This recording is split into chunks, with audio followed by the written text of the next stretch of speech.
Végétarien jusqu'au dîner. Jeff, analyste réseau de 30 ans, était un carnivore partagé.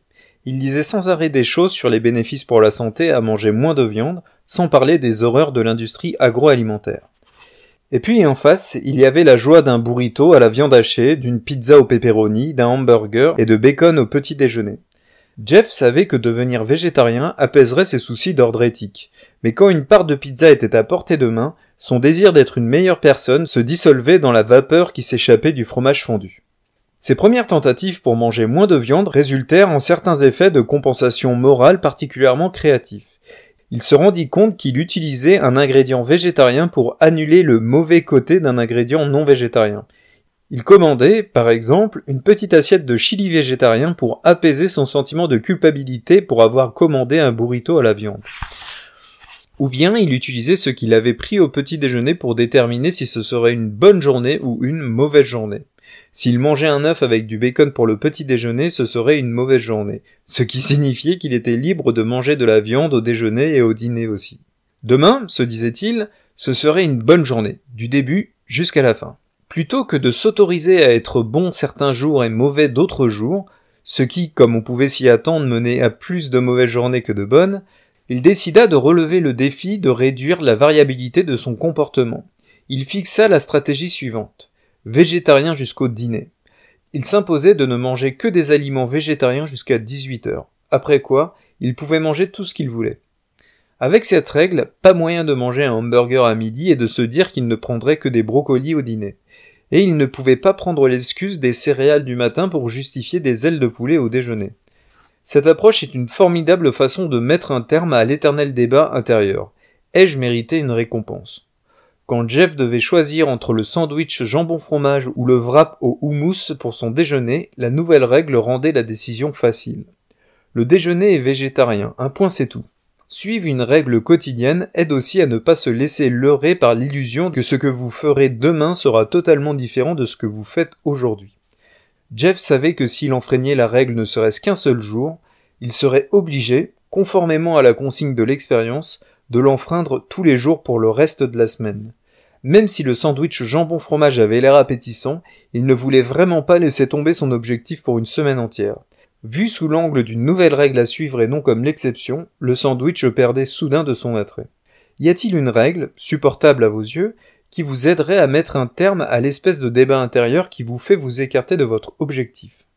Quand le péché ressemble à la vertu. Il y a un dernier piège de l'effet de compensation morale que nous devons apprendre à éviter. Et contrairement à tous les autres pièges que nous avons vus jusqu'à présent, il n'a rien à voir avec notre propre comportement vertueux. Il est lié à notre désir profond de nous convaincre que ce que nous voulons n'est pas si mauvais. Comme vous allez le voir, nous sommes beaucoup trop prompts à donner à l'objet de notre tentation des valeurs morales qui nous permettent d'en profiter sans nous sentir coupables. L'effet de halo. Imaginez-vous à la supérette en train d'acheter quelques bricoles pour le week-end. Vous quittez l'allée des céréales pour arriver au rayon des produits surgelés. Et là, vous tombez sur la plus étonnante des promotions en magasin. Un véritable ange, du genre sacré, pas une blonde sortie de vos fantasmes d'adolescent. Elle tient un panneau de petites choses à manger. La lueur dorée de son halo illumine une assiette de mini hot-dog. Il vous semble entendre le son d'une harpe s'échapper de tous ses pores. Goûtez-en un, vous susurre la voix de l'ange. Vous regardez les amuse-gueules rondelets et vous pensez acides gras saturés, nitrites et cholestérol. Vous savez que ces hot-dogs ne sont pas bons du tout pour votre régime, mais un ange ne voudrait certainement pas vous détourner du droit chemin, n'est-ce pas ? Juste une bouchée peut-être ? Félicitations, vous venez de découvrir l'effet de halo et de vous laisser prendre. Cette forme d'effet de compensation morale cherche n'importe quelle raison pour dire oui à la tentation. Quand nous voulons l'autorisation de nous faire plaisir, nous saisissons n'importe quelle allusion à la vertu pour justifier notre faiblesse. Pour en avoir la preuve, il suffit de regarder ce qui se passe au restaurant. Des études montrent que les gens qui optent pour un plat principal étiqueté « bon pour la santé » commandent parallèlement une boisson, un accompagnement et un dessert avec lesquels ils se font plaisir.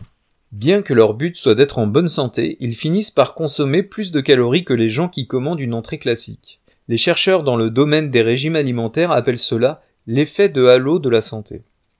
Nous avons tellement la conscience tranquille du fait que nous avons commandé quelque chose de bon pour la santé que nous pouvons faire une petite entorse à notre régime sans aucun sentiment de culpabilité. Nous voyons aussi le fait de faire un choix vertueux comme une façon d'annuler un petit plaisir, littéralement dans certains cas. Les chercheurs se sont rendus compte que si vous accompagnez votre cheeseburger d'une salade, vous avez en général l'impression que le repas a moins de calories que si vous aviez pris le cheeseburger tout seul. Cela n'a aucun sens, à moins que vous ne croyiez que mettre de la laitue sur une assiette fasse disparaître les calories par magie.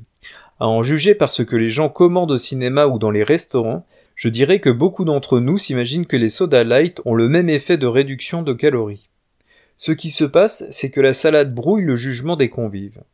Elle leur donne le sentiment que ce qu'ils mangent relève de la vertu. Ces feuilles de laitue sont entourées d'un halo de santé dont la lueur est projetée sur le hamburger, ce qui fait qu'ils vont sous-estimer le coût pour la santé de leur repas.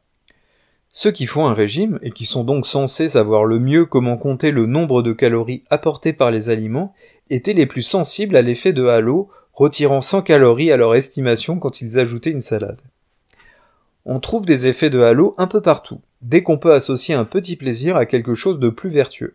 Par exemple, des études montrent que quand on fait ses courses et qu'on achète du chocolat au profit d'une œuvre de bienfaisance, on va se récompenser pour cette bonne action en mangeant plus de chocolat. Le don à autrui déverse un halo lumineux sur le chocolat et le bienfaiteur en profite sans aucune culpabilité. Ceux qui réussissent une bonne affaire peuvent se sentir si satisfaits d'avoir économisé de l'argent qu'ils achètent plus que ce qu'ils avaient l'intention d'acheter. Et ceux qui offrent un cadeau peuvent se sentir tellement généreux qu'ils décident parfois qu'eux aussi méritent un cadeau. Cela explique peut-être pourquoi les chaussures et les prêt-à-porter pour femmes constituent le plus gros pourcentage des premiers achats lors des fêtes de fin d'année. Mot magique. Le problème, en l'occurrence, c'est que lorsque nous pensons à la nourriture ou à d'autres produits en termes de bien et de mal, nous laissons un sentiment positif prendre la place du bon sens. C'est pour cela que les restaurants et les spécialistes du neuromarketing peuvent ajouter 1% de vertu à 99% de vice. Nous avons la conscience tranquille alors même que nous minons nos objectifs à long terme. Parce que nous sommes partagés entre nos objectifs, la santé avant tout, enfin non, le plaisir. Nous sommes heureux d'être complices de cette comédie. L'engouement de 1992 pour les biscuits Snackwell est un exemple parfait de ce type de compensation morale. Le symbole 0% écrit sur l'emballage balayait l'idée de péché liée aux cookies au chocolat qui étaient à l'intérieur du paquet. Les gens soucieux de leur ligne consommaient de manière irrationnelle des boîtes entières de ces friandises riches en sucre, aveuglés par la lumière du halo 0%. Bon, je le reconnais, j'en faisais partie. Les chercheurs en médecine ont surnommé syndrome du Snackwell cette confusion et la prise de poids non intentionnelle qui allait de pair avec elle. De nos jours, le symbole 0% n'a peut-être pas le même effet sur les adeptes des régimes, déjà lassés, mais nous ne sommes pas nécessairement plus malins pour autant. D'après les recherches récentes, nous n'aurions guère que changé de mot magique. Les biscuits Oreo étiquetés bio sont considérés comme moins caloriques que les autres et perçus comme meilleurs pour une consommation quotidienne. On appellera cela le halo écologique. Manger bio n'est pas seulement bon pour la santé, c'est aussi bon pour la planète. Le côté écologique des biscuits annulait toute notion de péché nutritionnel. Plus une personne se disait en faveur de l'environnement, plus elle sous-estimait le nombre de calories des biscuits bio, et moins elle voyait d'inconvénients à en manger tous les jours, exactement comme les personnes au régime qui étaient sensibles au halo de la santé quand elles ajoutaient une salade à un hamburger. Plus nous tenons à une vertu particulière, plus nous sommes vulnérables et ignorants face aux menaces que les menus plaisirs vertueux font peser sur nos objectifs à long terme. Sous le microscope. Projetez-vous des halos. Vous autorisez-vous certains petits plaisirs en vous concentrant sur leur qualité la plus vertueuse. Avez-vous certains mots magiques qui vous font plier comme 2 pour le prix d'un, 100% naturel, léger, commerce équitable, bio ou au profit de n'importe quelle œuvre de bienfaisance? Cette semaine, essayez de voir si vous pouvez vous surprendre en train de projeter un halo sur quelque chose qui sabote vos objectifs. Un client séduit par des économies dépense plus. Margaret, pharmacienne à la retraite depuis peu, était une accro des magasins discount. Plus les remises étaient importantes, plus elle exultait. Quand elle poussait son chariot dans les allées de l'entrepôt et qu'elle prenait les articles vendus en gros sur les étagères, elle avait l'impression de faire de super affaires. Papier toilette, céréales, papier cadeau, peu importait du moment que c'était une bonne affaire. Tout, dans le magasin, des prix visiblement cassés au décor rudimentaire, criait « Vous êtes en train de faire des économies, vous, la surdouée du shopping !» Pourtant, quand Margaret regardait froidement et objectivement les tickets de caisse de ses visites hebdomadaires au magasin Discount, il était clair qu'elle dépensait bien plus que ce qu'elle avait jamais dépensé au supermarché du coin. Obnubilée par la formule « Vous avez gagné en bas des tickets de caisse, elle ne voyait pas le montant global qu'elle dépensait. Margaret a compris qu'il suffisait d'entrer dans le magasin Discount pour être prise par l'effet de halo du magasin. Du coup, elle dépensait sans le moindre sentiment de culpabilité et elle n'était que trop contente d'en profiter. Pour trouver comment sortir de ce piège, elle a redéfini ce que signifiait économiser. Faire une bonne affaire n'entrait plus dans la définition. Elle devait à la fois rester en dessous d'un certain montant dépensé et faire une bonne affaire. Elle avait toujours la satisfaction de faire des économies, mais elle ne laissait plus l'illumination des économies transformer son shopping hebdomadaire en fièvre acheteuse. Quand un effet de halo vient brouiller votre défi de volonté, trouvez la mesure la plus concrète, par exemple le nombre de calories, le coût, le temps passé ou perdu, pour déterminer si un choix est en ligne avec vos objectifs. Les risques de la vie en vert. Combien de fois vous a-t-on demandé de faire un geste pour la planète, comme de changer vos ampoules ou de porter des sacs ou des cabas réutilisables? On vous a même peut-être demandé de payer quelque chose qu'on appelle une compensation carbone.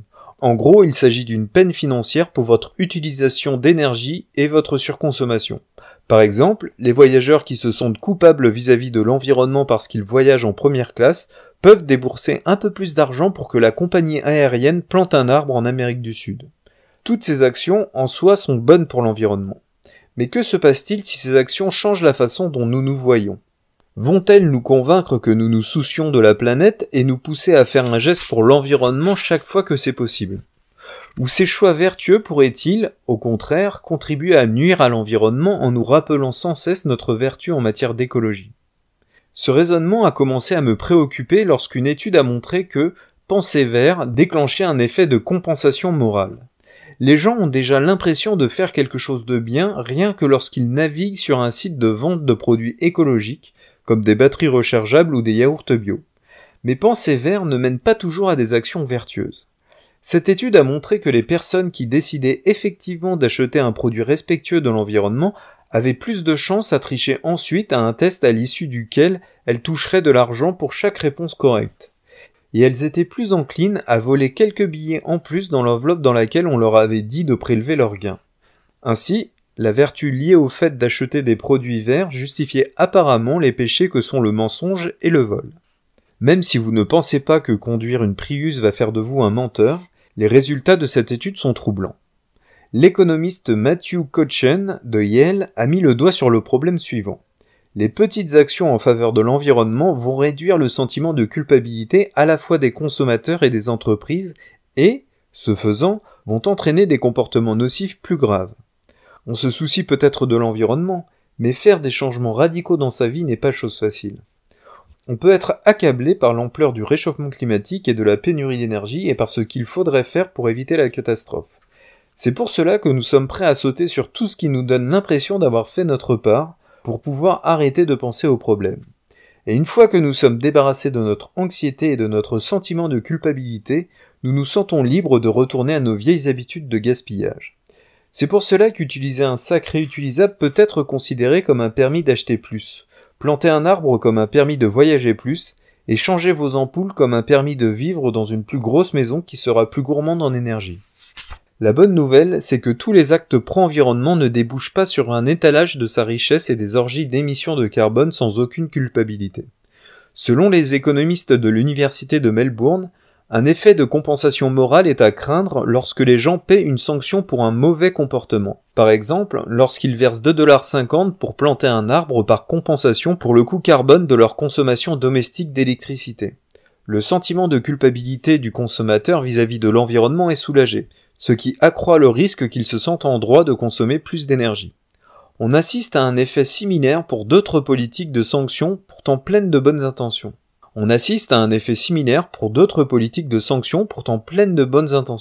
Par exemple, les crèches qui appliquent une amende aux parents qui arrivent en retard pour chercher leurs enfants constatent que cette politique a en effet accru le nombre de retardataires. Les parents ont la possibilité d'acheter le droit d'être en retard, et cela efface leur culpabilité. Et parce que la plupart d'entre nous préféreraient payer un petit peu plus pour pouvoir faire ce qui est le plus simple, ces programmes nous permettent de faire porter le chapeau à d'autres. Cependant, quand on donne aux gens la possibilité de payer quelque chose qui remplace un acte nocif par quelque chose qui est bon pour l'environnement, comme payer 10% de plus sur votre facture d'électricité pour utiliser des sources d'énergie propres, on ne constate pas un tel effet de compensation.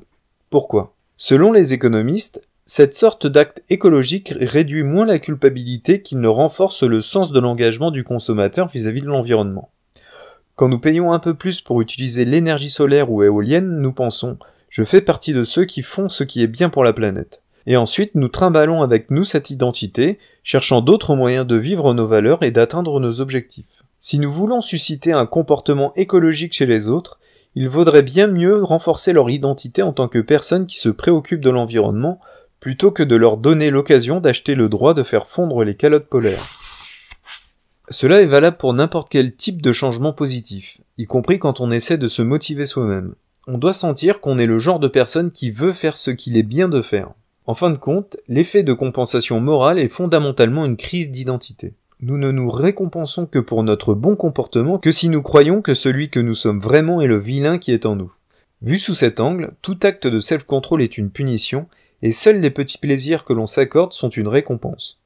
Mais pourquoi se voir ainsi ? Pour aller au-delà des pièges de l'effet de compensation, nous devons savoir que nous sommes en fait celui qui veut le meilleur pour nous-mêmes, et celui qui veut vivre en accord avec ses valeurs fondamentales. Quand nous en aurons conscience, nous ne regarderons plus la version impulsive de nous-mêmes, paresseuse ou facilement tentée, comme notre vrai moi. Nous n'agirons plus comme quelqu'un qui doit être soudoyé, trompé ou forcé pour poursuivre ses objectifs, puis récompensé pour le moindre effort. Sous le microscope, qui croyez-vous être ? Quand vous pensez à votre défi de volonté, quelle est la partie de vous qui a l'air la plus vraie ? Celle qui veut poursuivre ce but ou celle qui a besoin d'être maîtrisée ? À quoi vous identifiez-vous le plus ? À vos impulsions et à vos désirs ou à vos valeurs et vos objectifs à long terme ? Quand vous pensez à votre défi de volonté, vous sentez-vous comme le genre de personne qui peut réussir ou pensez-vous qu'il vous faut supprimer ou améliorer ou changer fondamentalement celui que vous êtes ? Un dernier mot.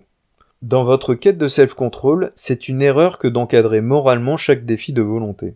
Nous sommes trop prompts à nous féliciter pour de bonnes actions commises, ou même seulement envisagées, et à justifier le fait que nous cédions. Penser en termes de bien et de mal plutôt que se rappeler ce que nous voulons vraiment engendre des impulsions contradictoires et un comportement d'auto-sabotage. Pour que le changement tienne bon, il faut que nous nous identifions à lui, et non au halo lumineux que nous percevons quand nous faisons quelque chose de bien. Résumé du chapitre. L'idée principale. Quand nous mesurons nos défis de volonté en termes de valeur morale, être bon donne la permission d'être mauvais. Pour avoir un meilleur self-control, oubliez la vertu et concentrez-vous sur les objectifs et les valeurs. Sous le microscope. Vertu et vice. Vous dites-vous que c'est bien quand vous avez réussi à relever un défi de volonté et vous permettez-vous ensuite de faire quelque chose de mal. Empruntez-vous à demain. Vous dites-vous que vous vous rachèterez demain pour votre comportement d'aujourd'hui. Et si c'est le cas, vous rachetez-vous effectivement. Effet de halo. Justifiez-vous un vice par un aspect vertueux. Par exemple, cela permet de faire des économies, ou c'est 0% de matière grasse, ou encore, cela protège l'environnement. Qui pensez-vous être ? Quand vous pensez au défi que vous voulez relever, quelle partie de vous semble être le vrai vous ? La partie de vous-même qui veut poursuivre cet objectif, ou la partie de vous qui a besoin d'être maîtrisée ? Expérience de volonté. Pour mettre un terme à l'effet de compensation, rappelez-vous le pourquoi. La prochaine fois que vous vous retrouverez à utiliser un bon comportement passé pour justifier quelque chose que vous vous autorisez, faites une pause et réfléchissez aux raisons pour lesquelles vous avez bien agi et non pas celles pour lesquelles vous méritez une récompense. Demain sera comme aujourd'hui. Pour votre défi, cherchez à réduire la variabilité de votre comportement quotidien.